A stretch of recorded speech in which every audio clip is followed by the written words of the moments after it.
Serbia की राजधानी Belgrade की नेस मिहाइलो स्ट्रीट से होकर चल रहा हूं मैं अभी। बेलग्रेड की पैट्रिक स्ट्रीट है यह। शुक्रवार के दिन दोपहर के बाद का समय।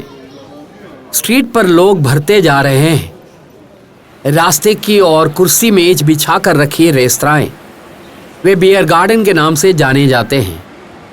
वैक्यूम क्लीनर के साथ रास्ते की सफाई करते हुए आगे बढ़ते लोग। इस नगर में संस्कृति की विविधता देखने को मिलती है। इस स्ट्रीट पर दोपहर के बाद से लोगों की भीड़ बढ़ जाती है। तब इन बियर गार्डन पर भी भीड़ बढ़ जाती है। शीतकाल को छोड़कर कभी भी यूरोप में लोग रेस्तराओं के अंदर बैठकर भोजन नहीं करते हैं। इस तरह खुले में चलाए जा रहे बियर गार्डन ही वे लोग पसंद करते हैं। उसके अंदर जाकर हमें बैठने के लिए ललचाने वाली जैसी व्यवस्था कर रखी है। लाल छाते के नीचे बहुत ही खूबसूरती से सजा रखी मेज कुर्सियां। वहां लोग वाइन और बियर की चुस्की लेते हुए बैठे हैं। अभी क्राइलिया पेट्रा स्ट्रीट पहुंचा हूं। किंग पीटर प्रथम एलिमेंट्री स्कूल है यह। उसको पीछे छोड़कर चलने पर अनेकों प्राचीन इमारतें नजर आ रही हैं। उनमें यह एक नाइट क्लब है। उसके सामने से तेजी से जाने वाले लोग दफ्तर से घर लौटने वाले होंगे। ऐसे चलते रहने पर यहाँ एक बैंड सेट वालों को तैयारी करते पाया। ड्रम, ट्रम्पेट आदि के साथ कुछ लोग। उनकी वेशभूषा यूरोपीय मानक के अनुसार नहीं है।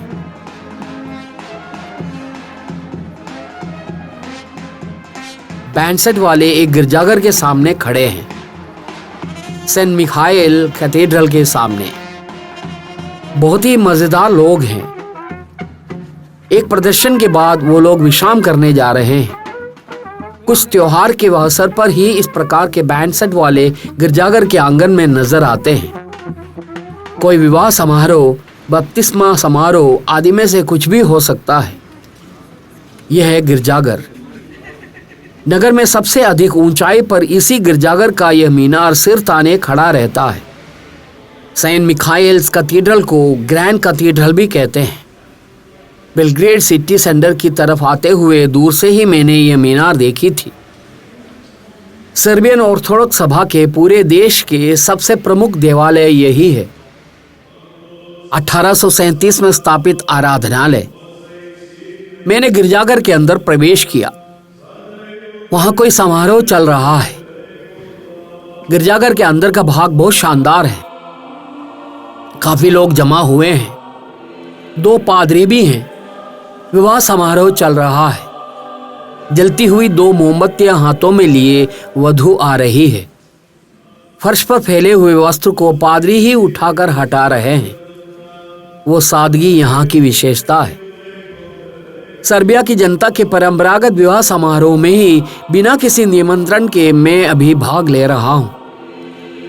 विवाह आदि के लिए उनके विशेष अनुष्ठान और समारोह के आयोजन होते हैं। समारोह के आरंभ में ही वर वधू को कुछ प्रतिज्ञा करनी होती है। सभा के नियमानुसार पारिवारिक जीवन बिताने की सहमति देने वाली प्रतिज्ञा है वह। वर वधू के दाएं हाथों को जोड़ना है अगला अनुष्ठान। जुड़े हुए उन हाथों को पुरोहित सफेद कपड़े से ढक रहे हैं। 2 शरीर और मन को सभा के नियमानुसार जोड़ने के प्रतीक स्वरूप है यह अनुष्ठान। इस प्रकार हाथों को मिलाकर जोड़े रखकर पादरी बाइबल के कुछ वाक्यों को पढ़कर प्रार्थना कर रहे हैं। पश्चिमी यूरोप की जनता से भी अधिक दृढ़ हैं सर्बिया के लोगों के विवाह और पारिवारिक जीवन। उसका कारण यही है कि यहाँ की जनता में सभा और उसके नियमों पर अधिक विश्वास है। पश्चिमी देशों में इस प्रकार के विवाह समारोह में भाग लेने वाले लोगों की संख्या बहुत कम होगी। वहाँ 20 या 30 लोग ही अधिक से अधिक ये विवाह समारोह में नजर आते हैं। लेकिन यहाँ वर वधू के बंधु और मित्रों के रूप में एक बड़ी संख्या में लोग आए हुए हैं। 19वीं शताब्दी के मध्यकाल तक सर्बियन ऑर्थोडॉक्स विवाह में वर के परिवार वधू के परिवार को एक बड़ी रकम महिला धन के रूप में देते आए थे। अभी वर्तमान में ऐसी कोई व्यवस्था कायम नहीं है, लेकिन विवाह से अनुबंधित वर का परिवार वधू को लेने जाने का एक मजेदार अनुष्ठान अभी भी है। वर और वधू के बंधुओं के बीच एक सौदेबाजी चल रही है। अपनी प्रतीक्षा के अनुसार वर के लोग रकम नहीं बताते हैं तो वधू के लोग एक दूसरी लड़की को वधू का वेश धारण करवा कर सामने लाते हैं। तब वर के लोग रकम बढ़ाकर वास्तविक वधू की मांग करने लगते हैं।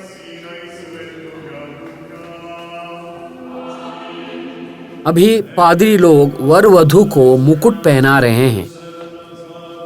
क्राउनिंग नामक यह अनुष्ठान इनके विवाह में विशेष महत्व रखता है। पादरी मुकुट को ऊपर उठाए रखकर प्रार्थना करते समय वर वधू उसको चूम रहे हैं। विश्वास और आदर के प्रतीक के रूप में वर वधू को ये मुकुट पहनाते हैं। मुकुट पहनाने के बाद दोनों पादरी क्रॉस उठाकर वर वधू को आशीर्वाद दे रहे हैं। विवाह से 4 हफ्ते पहले ही वर वधू को गिरजाघर पहुंचकर अपने विवाह का निवेदन यहाँ के मुख्य पुरोहित को देना होता है। सर्बियन ऑर्थोडॉक्स सभा की विशेषता ये है कि शताब्दियों पहले के वैवाहिक समारोह से संबंधित नियमों और अनुष्ठानों के आज भी पालन करते आ रहे हैं। उनकी एक परंपरागत विवाह समारोह में भाग लेने का अवसर मिलने की खुशी में मैं गिरजाघर से बाहर निकला। गिरजाघर के ठीक सामने की इमारत यहाँ के पार्थियन के मुख्यालय है। सर्बियन बैसेंटियन शैली की एक बड़ी इमारत। पार्थियन के मुख्यालय होने के साथ एक संग्रहालय और गिरजा पुस्तकालय आदि भी है। यहाँ एक पुरानी कार खड़ी है। वर वधू की कार हो सकती है। ब्रिटिश कार निर्माता बेंटली मोटर्स के द्वारा 1950 के दशक में निर्मित बेंटली S1 कार है यह। उस जमाने में यूरोप की विलासितापूर्ण कार होती थी S1। 1955 और 1959 के बीच इस प्रकार की 3500 कार के बेंटली मोटर्स ने निर्माण किए थे। अभी भी साफ सुथरा करके चमका के उसे बरकरार रखा हुआ है। उसकी पुरानी सुंदरता मुझे अभी भी बहुत भा रही है। मैं लौटकर नेस मिहाइलो स्ट्रीट पहुंचा।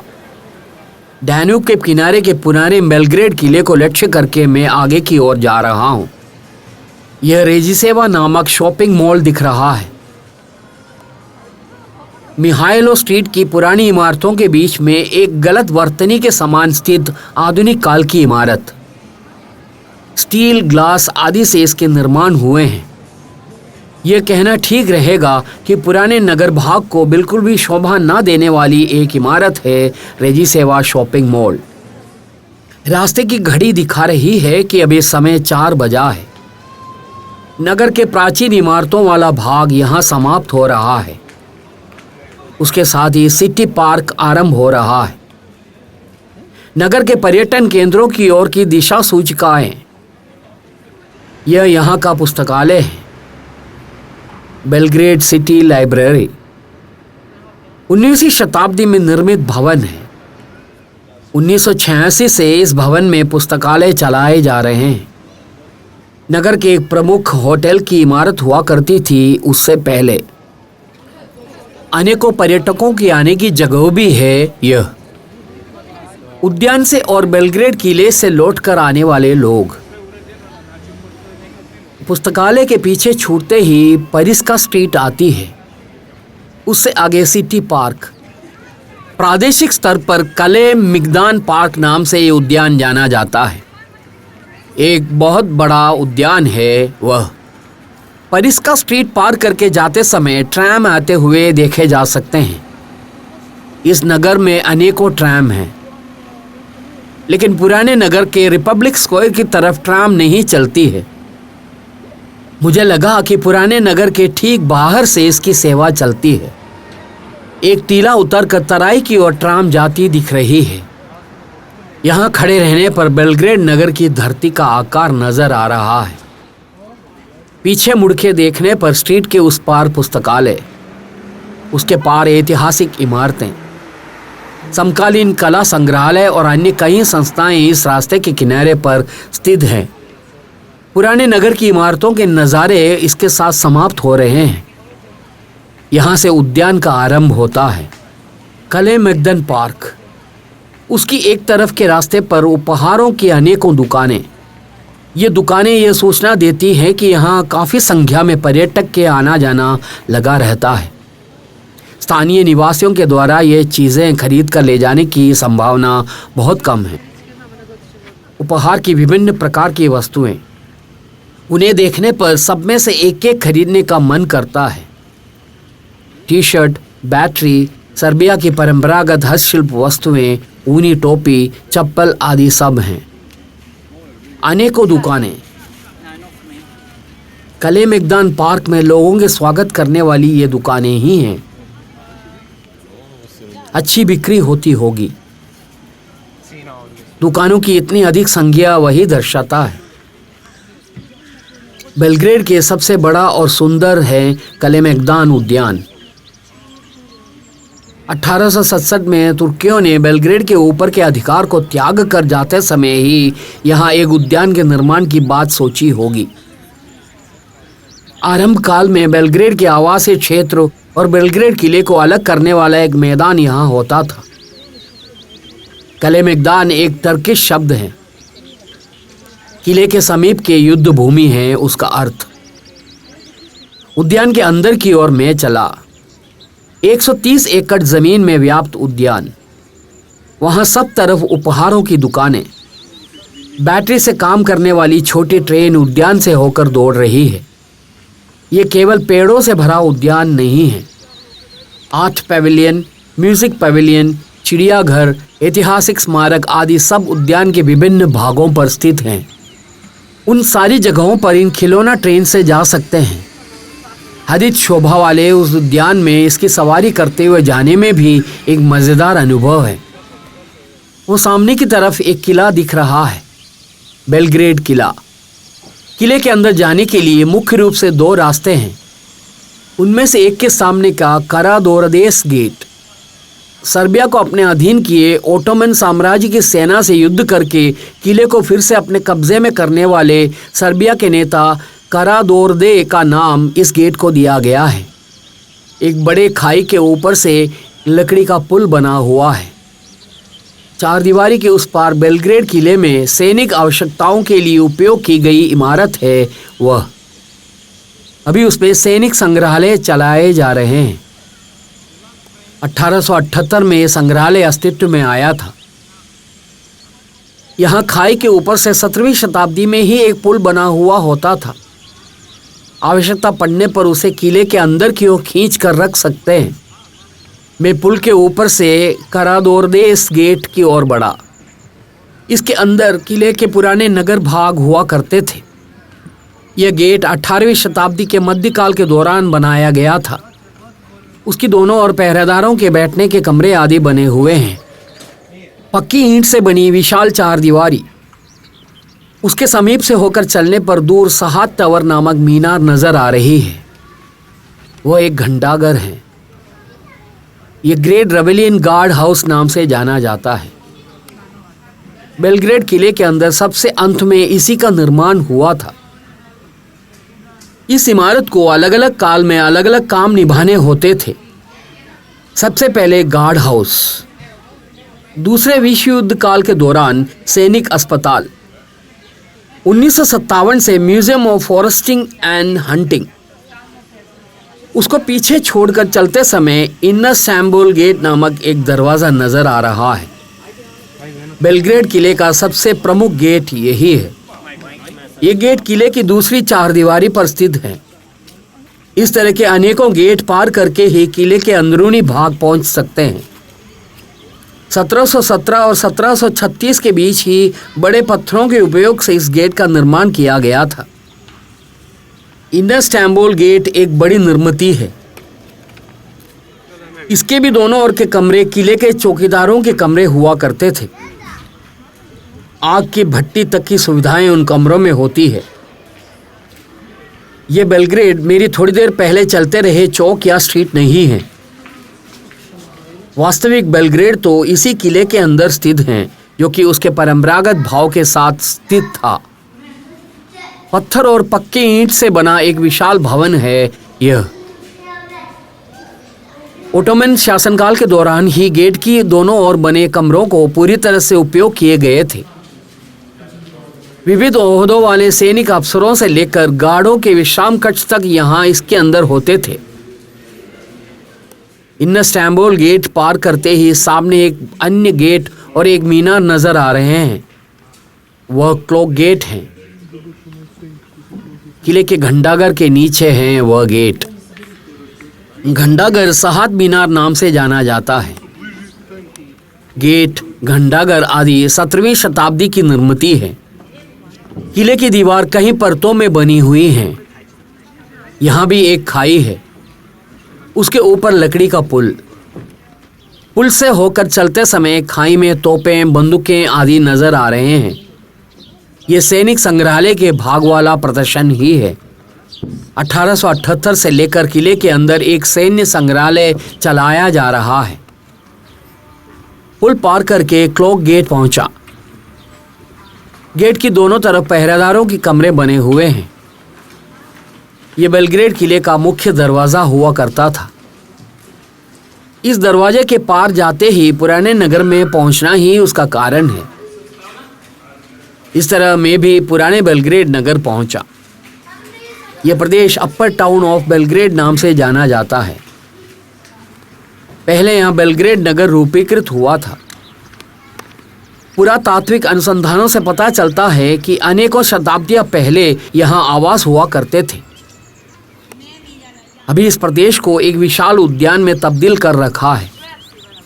प्राचीन काल में यहाँ अनेकों मकानों और व्यापारिक संस्थाओं के साथ का एक संपूर्ण नगर इस टीले पर हुआ करता था। 2200 वर्ष पहले से ही एक जन समूह यहाँ के निवासी हुआ करते थे। डैन्यूब, सावा नदियों के मार्ग से यहाँ पहुंचे विभिन्न जनजाति समूह यहाँ अधिकार स्थापित करके एक दूसरे से स्पर्धा करने में लग गए थे। पहली ईस्वी के आरंभ में रोम वासियों ने यहाँ अधिकार जमा लिए थे। उस समय रोम की सेना का एक बहुत बड़ा कैंप यहाँ हुआ करता था। उसके बाद भी विभिन्न काल के दौरान विभिन्न जनजाति ने यहाँ अपनी अपनी संस्कृति की स्थापना की। मैं किले के एक कोने की तरफ जा रहा हूँ। वहाँ खड़े रहने पर डैन्यूब और सावा के संगम को देख सकते हैं। वास्तविक बेलग्रेड नगर यहीं रूपीकृत हुआ था। 8वीं और 9वीं शताब्दियों में स्लाविक जनजाति के यहाँ एक उपनिवेश बस्ती की स्थापना करने के साथ ही वैसा हुआ था। सामने किले की 4 दीवारी पर एक गेट है। उसका नाम दफेदार गेट है। 18वीं शताब्दी में तुर्कियों ने उसका निर्माण किया था। गेट की दाईं तरफ एक छोटी इमारत। किले के लोगों को पीने का शुद्ध जल पाने के लिए 1576 में स्थापित फव्वारा है उसके अंदर। यह सब आंतरिक किलाबंदी है। 12वीं शताब्दी में यहां अस्तित्व में रहे एक किले का अवशेष। उसके बाद तुर्कियों ने उसके ऊपर दूसरे निर्माण किए थे तो कालांतर में वो सब तबाह हो गए। पुराने जमाने का सबसे प्रमुख नगर भाग यही हुआ करता था। डैन्यूब सावा नदी के संगम स्थल पर एक टीले के ऊपर एक खूबसूरत नगर के रूप में बेलग्रेड की स्थापना यहाँ हुई थी। उस नगर की एक तरफ की सीमा पर किले के कोने पर मैं पहुंचा। ये सब आंतरिक किलाबंदी के भाग हैं। किले के किनारों से नीचे देखने पर एक खूबसूरत नजारा आंखों के सामने। घास के मैदान और पेड़ों के द्वारा हरी शोभा फैला रही एक घाटी। उसके पार डैन्यूब और सावा संगम करके बह रही है। वो नदी संगम यहाँ है। दोनों नदियों के मिलकर बहने के कारण ही यह बोट आगे बढ़ रहा है। उसके आगे की तरफ डैन्यूब अकेली बहती आ रही है। डैन्यूब और सावा यहाँ 2 जगहों पर संगम कर रही है। उसमें से ये दूसरा संगम स्थल है। एल्प से आरंभ हुई Danube Germany, Australia, Slovakia, Hungary, Croatia से होकर बहती हुई आकर अब सर्बिया से होकर बह रही है। यहाँ से दिखने वाला नज़ारा बहुत ही शानदार है। इस घाटी में और टीले के ऊपर ही प्राचीन काल के दौरान नगर हुआ करता था। नीचे के नगर से टीले के ऊपर के नगर की ओर रास्ते हुआ करते थे। उनसे होकर आने वाले व्यापारियों के गुट हुआ करते थे। एक महानगर रूपीकृत हुए ऐतिहासिक स्थल पर खड़ा हूं मैं अभी। उस जमाने के नगर को मन की आंखों से देखकर घाटी के नजारे को देखते हुए खड़ा हूं।